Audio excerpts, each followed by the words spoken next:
Ada sebuah bukit karang di sebelah barat daya kota suci Al-Quds atau Yerusalem, yang selama berabad-abad lalu bukit karang ini dikenal dengan sebutan Zion. Ada yang menyebutnya Gunung Zion, ada pula yang menyebutnya Bukit Sion. Ini dipercaya sebagai lokasi di mana King Solomon atau Nabi Sulaiman alaihissalam pernah membangun istananya yang selain penuh berisi harta kekayaan, juga benda-benda mistis dan begitu penting bagi kepercayaan Yahudi Kabalah.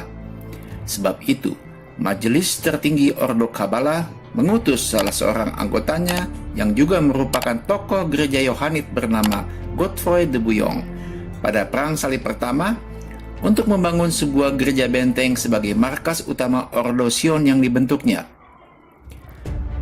Namun sejalan dengan perkembangan waktu, istilah Sion kemudian tidak hanya sebagai sebuah nama tempat, melainkan juga memiliki arti sebagai suatu ideologi dan gerakan orang-orang Yahudi untuk kembali mendiami seluruh wilayah Palestina dengan beribu kotakan Yerusalem. Seorang tokoh Yahudi bernama Nathan Berbaum yang pertama kali menyeret istilah yang awalnya netral ini menjadi begitu politis.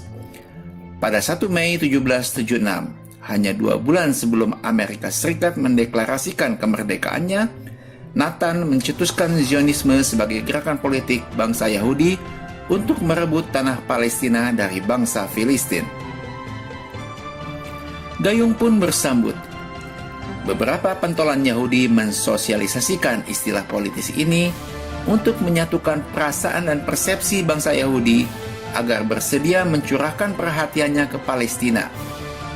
Yehuda Al-Khalaj tercatat sebagai tokoh Yahudi yang pertama kali melemparkan gagasan mendirikan negara Israel di tanah Palestina.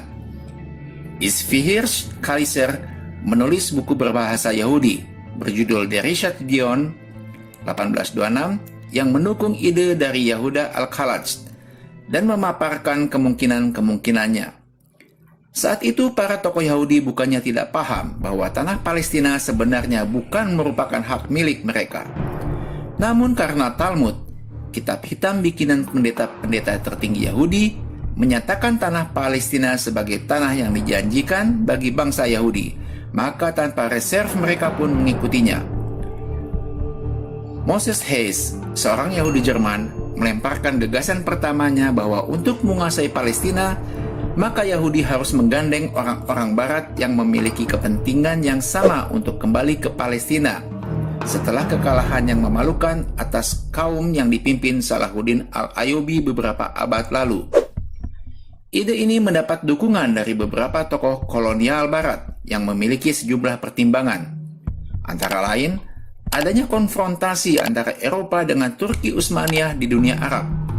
Lalu Eropa juga menyadari diperlukan satu benteng di Timur Tengah yang bisa digunakan untuk melayani kepentingan Eropa, dan Yahudi bersedia melakukan itu. Dan dendam perang salib pun belum terbayarkan dan menemukan momentumnya saat ini.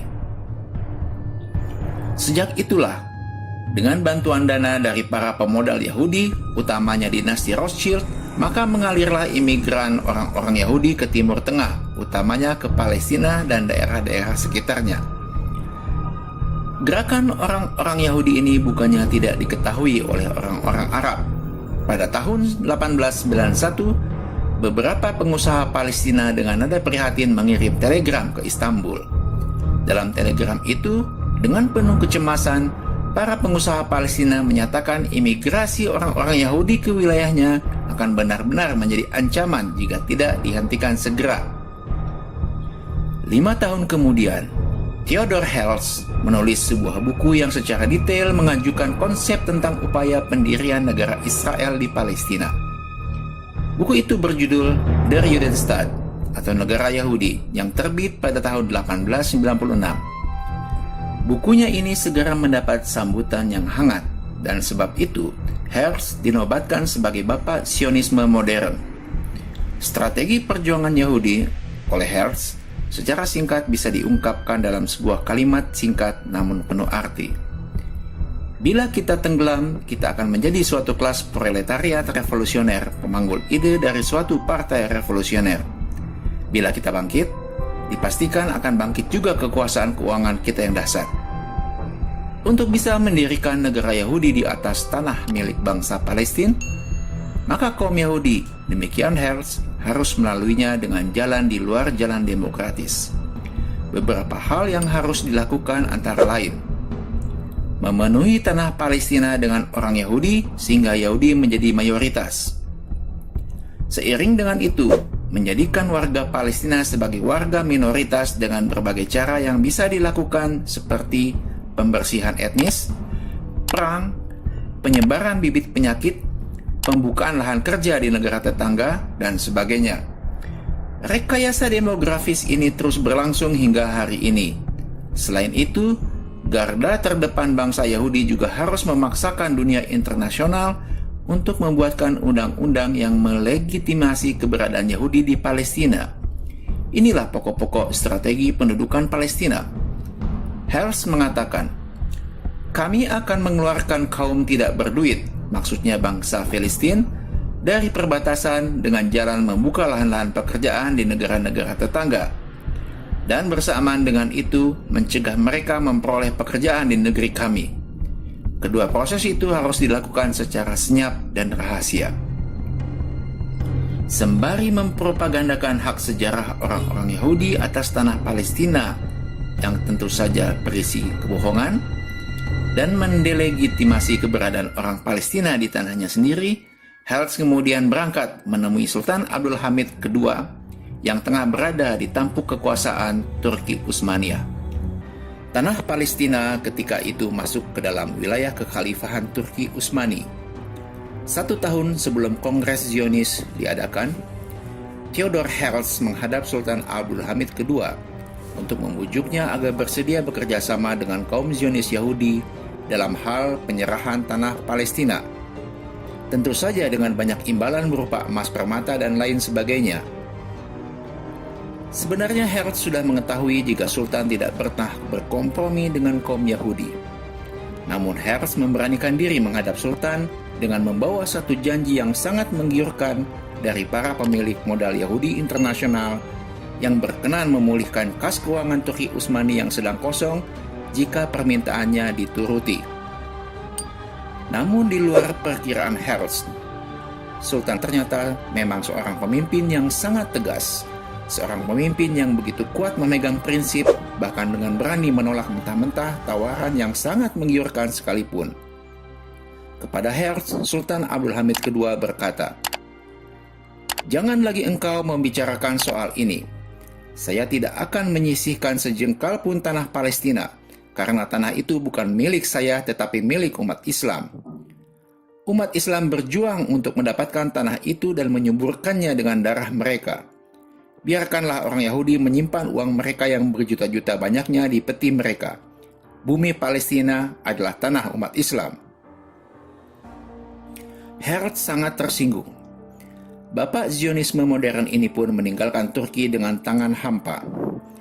Kegagalan ini kelak membuatnya berpikir untuk sesegera mungkin mengumpulkan para tokoh Yahudi dari seluruh dunia untuk membahas rencana dan strategi aksi yang lebih khusus dalam mencapai tujuan akhir, yaitu menjadikan bangsa Israel memiliki sebuah tanah airnya sendiri di tanah Palestina. Herzl kemudian teringat rencana yang telah dilontarkan oleh Albert Pike, seorang tokoh Illuminati yang sebelum kematiannya di tahun 1893. Albert Pike merupakan seorang jenderal Amerika Serikat yang direkrut oleh pemimpin revolusi Italia yang juga seorang Freemason bernama Giuseppe Mazzini, yang kemudian menjadi salah satu tokoh sentral dalam Illuminati.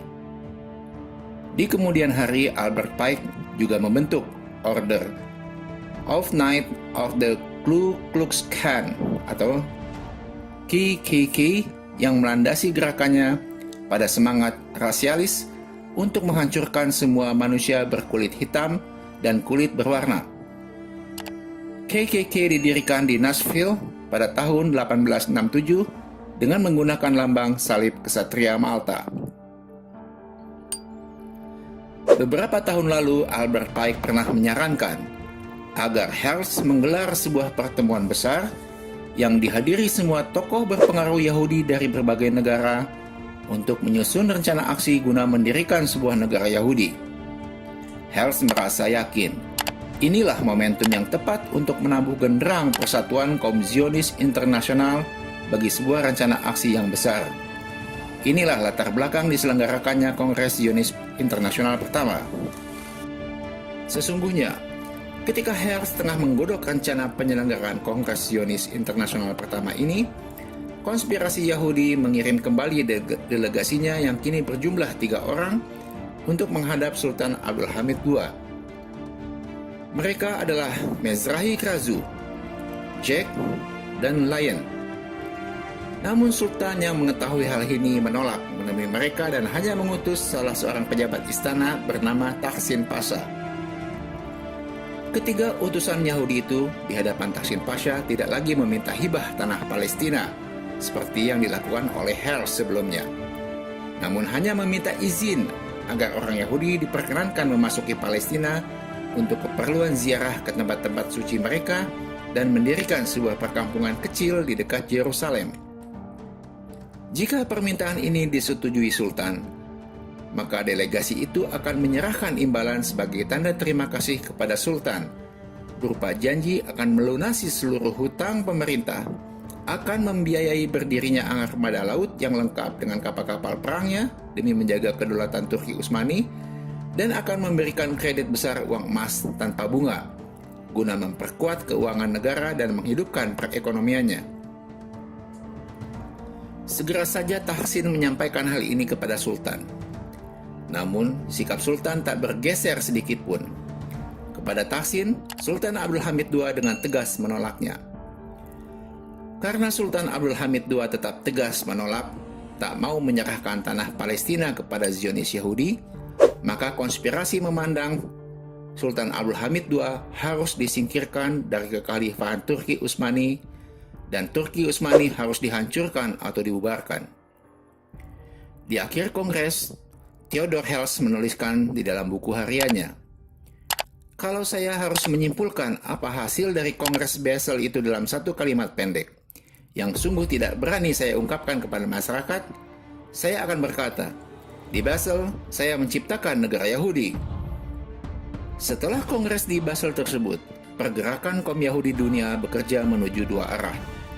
Pertama, secara diam-diam melancarkan upaya untuk menghancurkan dan menguasai negara-negara non-Yahudi di seluruh dunia, terlebih-lebih yang menunjukkan sikap permusuhannya kepada kekhalifahan Turki Utsmani. Kedua, mempersiapkan segala hal yang diperlukan bagi berdirinya sebuah negara Yahudi di Palestina. Jika proyek yang pertama dilakukan secara rahasia, maka untuk proyek yang kedua, kaum Yahudi memerlukan perhatian dan pelibatan dunia internasional, tentunya lewat jaringan tokoh-tokoh Yahudi yang telah menguasai banyak negara besar di Eropa dan juga Amerika. Dalam perjalanannya, kedua rencana aksi itu terbukti berhasil. Lewat upaya-upaya penyusupan, pembunuhan, dan cara-cara keji lainnya, akhirnya kekhalifahan Turki Utsmani berhasil dihancurkan pada tanggal 3 Maret 1924. Hanya 27 tahun setelah Kongres Zionis Internasional pertama. Mustafa Kemal Atatürk, seorang Yahudi Turki dari kota Salonika, naik menjadi penguasa dan menghancurkan seluruh kehidupan beragama di Turki dan menggantinya dengan paham sekuler. Mustafa Kemal Atatürk merupakan seorang Mason dari Lodz Nidana. Selama berkuasa, Mustafa Kemal memperlihatkan watak seorang Yahudi asli yang sangat membenci Islam dan ulamanya. Pernah suatu hari saat berkuasa, setelah melarang azan menggunakan bahasa Arab dan hanya diperbolehkan berbahasa Turki, Mustafa Kemal melewati suatu masjid yang masih mempergunakan azan dengan bahasa Arab. Seketika itu juga dirinya merubuhkan masjid itu. Cerita yang lain mengatakan, ketika Mustafa mewajibkan setiap orang Turki memakai topi barat yang kala itu Turki lazim dianggap sebagai simbol kekafiran, maka barang siapa yang tidak mau menuruti perintahnya memakai topi itu, orang itu akan dihukum gantung. Hasilnya, banyak lelaki Turki yang digantung di tiang-tiang gantungan yang sengaja dibuat di tengah lapangan kantor-kantor pemerintahannya. Dan kita pun semua tahu, secara sistematis Zionis Yahudi menjajah tanah Palestina. Dan kini, Tanah Palestina pun sudah dianggap oleh banyak negara sebagai negara Israel. Padahal, tanah Palestina adalah tanah milik bangsa Palestina dan umat Islam dunia sampai kapanpun.